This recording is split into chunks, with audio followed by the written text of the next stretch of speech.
beaucoup plus efficace pour l'intérêt supérieur des Sénégalais. Alors honorable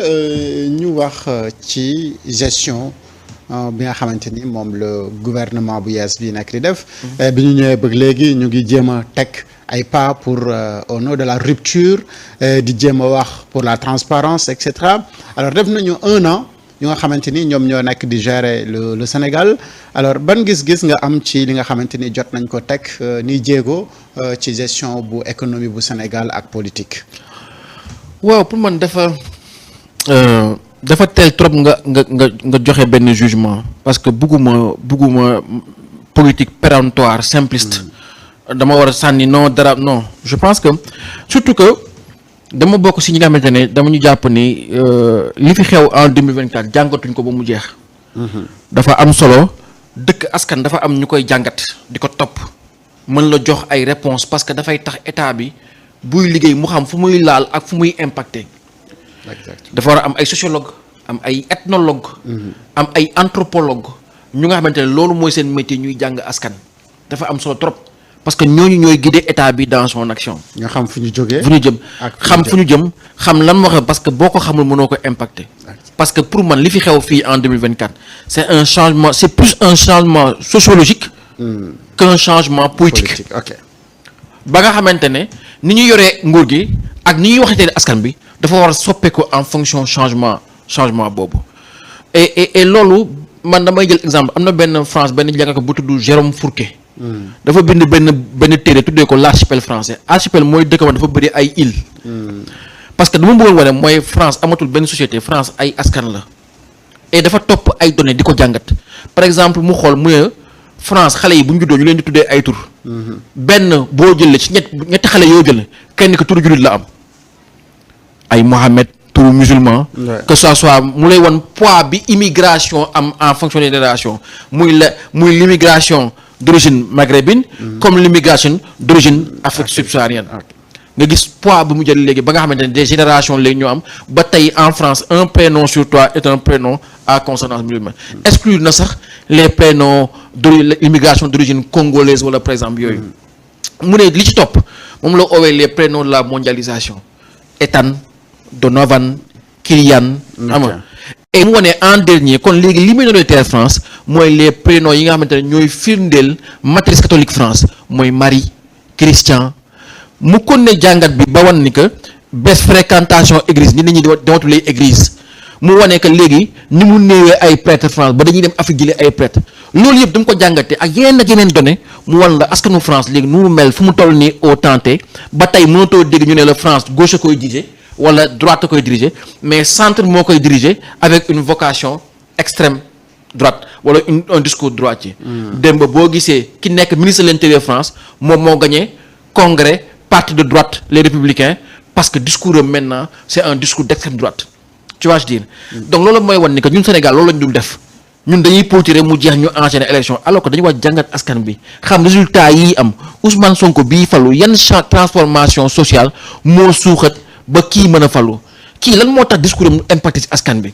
yan frustration ñoo fi am yan mer ñoo fi am yan naqar ñoo fi am yan attente ñoo fi am pour ñu mën a xam changement bii ñu am ak nu mu amee doole ak nu mu décider. lan moo ko suuxat. et pour man moo tax ma gëm ni que changement bi am en 2024 c'est un changement plus sociologique que politique ba nga mën ko jàngal ci at ne gouvernement bi lii la fi def ak lii la fi deful ñaar nag moo am parce que pour man balance bi dafa équilibré. benn mooy que nguur gi ñëw na def lu ñuy wax les décisions de régime Abdou Diouf dafa ñëw créer ne man damay def xeex guerre. pression yi ñëw mu dellu ginnaaw Abdoulaye Wade jéem na ko daanaka dellu na ginnaaw Macky Sall ñëw na tag des biens mal acquis indiwaat créé pression politique bi ñëw mu tegaat ci suuf tey pour la première fois am nañ régime bu nga xamante ne ñëw na ne man dama fi fekk ay rapport dama fi fekk ay dossier dama fi fekk liggéeyu OFNAC liggéeyu Cour des comptes liggéeyu IGE liggéeyu CENTIF jébbal naa ko yoon sama yoon nekku ci ba tey am na ñoo xamante ne mosoo woon ni foogee ni daal leen woo ci réew mi police tey woo nañ leen ba convoqué leen ba ñenn déposer ay caution tey dégg naa fi tudd yoo xam ne ku mën ne woon daal leen woo police su ma ko gëm ba tey ñu dem ba leen di convoqué ba ñuy fay pour am liberté c'est un changement majeur c'est un choix de régime très fort ça c'est une chose. L'autre chose de l'autre côté mooy réforme du système, réforme de l'économie, réforme de la gouvernance de l'État. Parce que tey état bi boo ñëwee par exemple tey nga ne woon damay def appel à candidature Sénégalais yi ne ah loolu de lu baax la ndax nag réew mi dañ ko jox Sénégalais yi ko gën a mën. mais nga ñëw nommé poste yëpp nommé emploi yëpp nommé DG yëpp nommé PCA yëpp gars yi ñëw jël direction yi ne ah direction yi doxul entreprise yi benn doxul benn nekk si yoon lu ñuy def mooy dañuy daax xale yi dañuy wàññi emploi yi mais pour man ñu ngi tooñ xale yi ndax xale yi bëgguñu lu liggéey. mais comment bu dee ay recrutement politique la. waaw mais même c'est pas normal. xam nga y a pas de recrutement politique y a des Sénégalais des jeunes Sénégalais qui travaillent parce que man mi liggéey ci administration bi gis nga administration boo nekkee ci biir dama dem temps yi leen mairie bu Dakar mu ne benn waaye ne ma aba mairie bi léegi ay waa Pastef rek ñoo fi nekk ma ne ko kan moo fi Pastef mu ne ma diw Pastef la diw Pastef la diw Pastef la ma ne ko diw yooyu nga ma tuddee ba ma fi nekkee ñun fi lañ leen fekk te Pape Diop moo leen recruté woon kon du question Pastef lañ de mais biñ leen gañee ñun taxaw ba ñëw téye maire bi xëy na ñu ngi dañoo seen frustration ak seen maire di xaar suñu defet Pastef ñëw indi ñu defet donc quelque part bokkuñu Pastef parce que dañu gëm Pastef dañu bokk Pastef parce que Pastef mooy seen élément de vengeance. administration noonu la mel ay couche la tey boo demee di nga fa fekk ñi Macky jëloon fekk fa dernier ñi Ablaye Wade jëloon ña PS jëloon dem nañ retraite léegi daanaka ay quelques ñoo si des. administration bi c'est entre les gens du PDS jamonoy Ablaye Wade les derniers ak le temps de Macky léegi di nga commencer gis empilé wu temps wu Pastef ba ñeneen ñëw noonu la administration di fonctionner kon y a pas d'emploi politique. parce que néew na fii Sénégal administration nga dugg foo xamante ne du régime politique moo leen fa indi. dem na ba ay administration dafa am ay travers li da ngay gis administration nit retraité nem ñu jëla ko doomam donc amul emploi politique xam lan moo am ay xale yu ñu jox liggéey ñuy ay sénégalais et tey boo ñëwee nga ne da nga leen sanctionné leen di dàq mais am na ñeneen ñoo war dàq te dàqoo leen. mooy conseil d'administration ak conseil de surveillance yi parce que bu fekkee entreprise yi ils sont pas viables doxuñu y a trop de recrutement le poste RH est trop fort mais c'est parce que le conseil de surveillance ou le conseil d'administration n'a pas surveillé les comptes parce que bu ñu fàtte ni entreprise publique yi ngeen di gis yëpp mais ADEME bi bu commencé ni état bi di dem di présenter loi de finances présenter budget mais entreprise yi dañuy dem présenter leur budget devant leur conseil d'administration kon si les entreprises n'ont pas été bien gérées c'est d'abord la responsabilité des conseils d'administration et des conseils de surveillance. Est-ce qu'on les a changés? Est-ce qu'on a réformé? Non. tey bu état bi da ngay xool damay lire conseil il y a eu 3 conseils des ministres où le président de la République l'appelle muy fàttali urgence à changer le modèle de gestion de la santé au Sénégal axé sur la prévention changer la grande réforme hospitalière. Est-ce que la réforme de 96 qui a donné l'autonomie aux hôpitaux est-ce que cette réforme elle est encore viable? Est-ce qu'on va enfin trouver des solutions pour financer un système de santé peut-être avec une fiscalité à part? Ça fait 1 an dégguñu benn réforme sur ce secteur-là. Est-ce qu'on va avoir une fonction publique hospitalière ñu dugg ci hôpitaux yi xam kan mooy infirmier kan mooy agent d'entrée kan mooy truc da ngay dugg yenn hôpitaux yi comme Abass Ndao fekk fa 4 personnels yu wute. Aucune réforme. Le président de la République a demandé aux frais des conseils des ministres mais les interventions de l'État sur les territoires ADM, AGETIP, PACASEN, Promoville, PUDC, tous ces acteurs économiques de l'État qui ont presque les mêmes missions qui interviennent sur nos territoires. La grande réforme du financement de l'économie, BNDE, FONGIP, CDC avec les ambitions de Fadilou Keïta, ainsi de suite, ainsi de suite. Tout ça c'est important, mais ça fait 1 an qu'on est là, qu'on me sorte une réforme phare. boo mën a xool nga ne ah lii de c'est une grande réforme c'est extraordinaire gisaguma ko keroog wax naa ko RTS xale yi ne ma ah Abba yow yaa ngi toog RTS di laaj rupture mais RTS mooy rupture toog RTS mooy rupture non je pense que moi quand je parle économie je parle gouvernance économique je parle gouvernance administrative et ça sur loolu mooy fànn yi nga xamante ne ba léegi man gisaguma lu ma ci impressionné wala lu ma mën a saluer même si aujourd'hui de notre côté je salue le choix de régime de dire que maintenant on va faire mouvement vers la transparence absolue moo tax ma ne la balance bi dafa équilibré te balaa ñuy am jàngat bu leer at yi ci kanam incha allah. mais la transparence bi ñu opté pour rompre ak yenn pratique yu système bu njëkk bi loolu quand même vous l'appréciez honorable parce que le premier ministre à son arrivée li mu def mooy dire la vérité à nos partenaires à tout le monde que voilà situation bi nga xamante ni moom la ñu hérité et voilà la direction qu'on veut prendre. waaw moom lan la gagné si loolu est-ce qu'il a gagné le prix Nobel de la sincérité gagné wu ci dara man mais ça a permis aux Sénégalais de comprendre lan moo xew dëggantaan ci réew mi. Sénégalais xam nañ li xew. Sénégalais li xew xam nañ ko yi nañ ko parce que sénégalais nekkul ci état bi di xam mais sénégalais mooy am yëg-yëg bi ba jàpp ni dafa war a changer les sénégalais ont le bon ressenti moo tax ñu tànn changement. xam nga li ma la wax on n'a pas besoin de leur expliquer que le déficit est faux que la dette est fausse des trucs comme ça bi may doon dugg administration dama fekk ay mag yu baax ay ñuy jàngal ay Ablaye Matar Diop doyen Malick Sy Souris doyen Dout Sarr.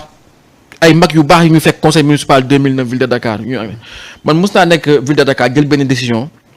am na lu xewoon ba ma sanctionné je me souviens plus Khalifa Sall woo ma ñëw ne ma Abba yow yaa jël décision ma ne ko waaw mu ne ma léegi qu'est-ce que tu as prouvé xam nga ñun dañuy ñëw ci bëgg bitim réew nekk ay ndaw ñëw xam nga bëgg ci rigueur alors que dëkk bi du dëkk doole dëkk bi dëkk xel la tu vois dire di nga bëgg rigueur mais des fois da ngay am yoo xam da nga koy bàyyi mu jàll non pas parce que da nga léger de non parce que dafa am leneen loo koy jëndee xam nga li ma la wax moo tax Sénégal xel lañ koy yoree mu ne ma Abba qu'est-ce que tu as prouvé en faisant ça mu ne ma administration lépp looy def pose pas cette question là qu'est-ce que je prouve Ousmane Sonko bu génnee ne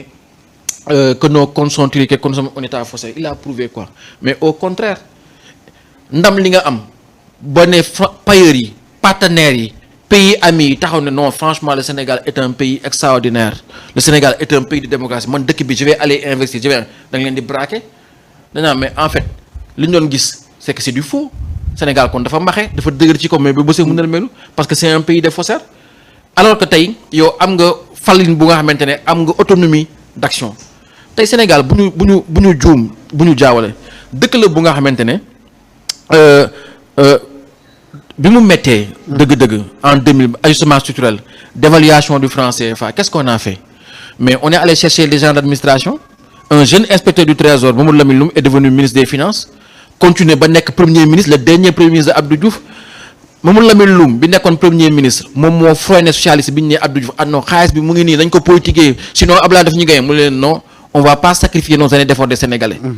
Et à côté tu avais un ministre de l'Intérieur qui était un général d'armée ñaar ñooñu ñoo basculé pour créer la première alternance bi ñu fa jógee c'est Matar Diop qui est venu de la Banque mondiale il n'a pas fait un an après Abdoulaye Diop moo nekk ministre des finances pendant presque 10 ans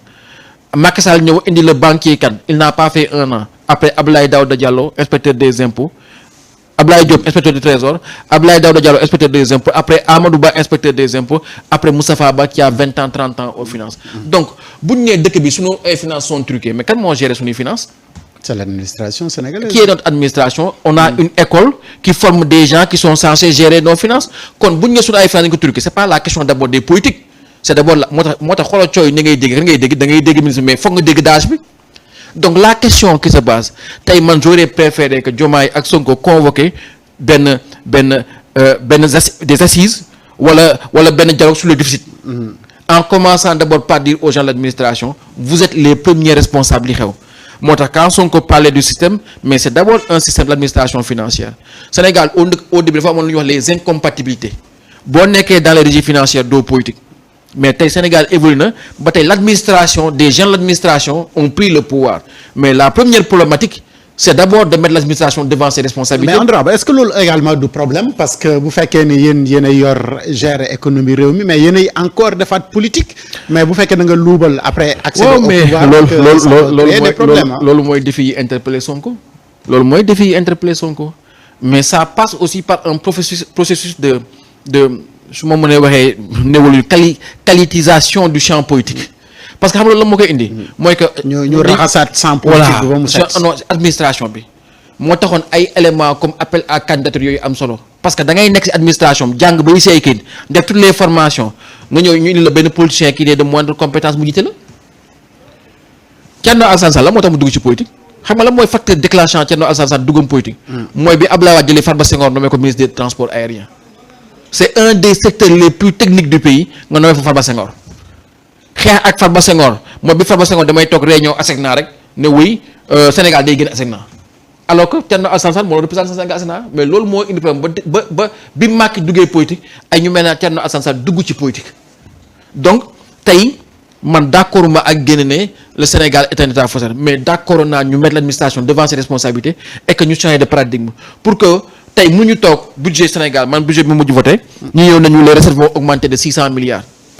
Ah bon, 600 milliards, monsieur le ministre des Finances, loolu bëri na de, comment vous allez faire? Non, nous allons mettre en place une nouvelle fiscalité sur le numérique, TVA numérique, ainsi de suite. Au finish, bii ñu année bi jeexee lu ñu wax, on a eu 600 milliards de moins-value. Donc man parlementaire bi amoon ay inquiétude maa amoon dëgg sur le ministre des Finances. Mais tey comment le président va te dire au niveau directeur général des impôts et domaines, cette fois-ci je vous mets en face de vos responsabilités. Vous avez une stratégie de mobilisation des ressources à moyen terme. Si vous avez des objectifs précis, il va falloir les atteindre. Parce que sur une chose on ne peut pas continuer, mooy qu'on a des engagements auprès de nos partenaires, notre dette est surélevée. Quand on est endetté, un État qui est endetté n'investit pas. État bu investirul du préparer avenir te tey sunu démographie mu ngi yokk xale yaa ngi nii di gën a yokk am ay besoins en formation en emploi mais su fekkee on n'investit pas plus vite que notre démographie loolu la ñuy woowee effet ciseau. day jékki-jékki dëkk bi dans 20 ans dans 10 ans on sera là à dire mais sunu bor fan la dugg. mais def nañ ko mais est-ce que gisuñu ko. dafa mel ni tey nga tabax pont bu bees ibbi ko au bout de 6 mois embouteillage kon ne nga ni mais xanaa du pont bi pont bu bees la effectivement pont bu bees la mais le pont est arrivé trop tard par rapport à l'évolution démographique et au déficit d'investissement dans nos espaces urbains moo tax tey tout ce qu'on fait c'est du rattrapage le TER c'est du rattrapage le BRT c'est du rattrapage et il faut qu'on arrive dans ce pays-là au lieu du rattrapage à faire des investissements d'avenir tey les 1000 milliards qu'on a mis dans le TER war nañ ko mën a def bi pas sur l'intelligence artificielle pour créer des niches d'emploi pour que ëllëg le Sénégal soit en avance sur beaucoup de domaines pour que comme je l'ai dit ñu am lu ñu jaay suñu ay moromu africains plutôt que de ñun ñooy Sénégal parce que ñun ñoo am Sonko wala ñun on a fait une alternance non je pense que loolu mooy l'enjeu de nos finances publiques aujourd'hui et c'est ça sur ça qu'on doit débattre c'est sur ça qu'on doit trouver des compromis. Alors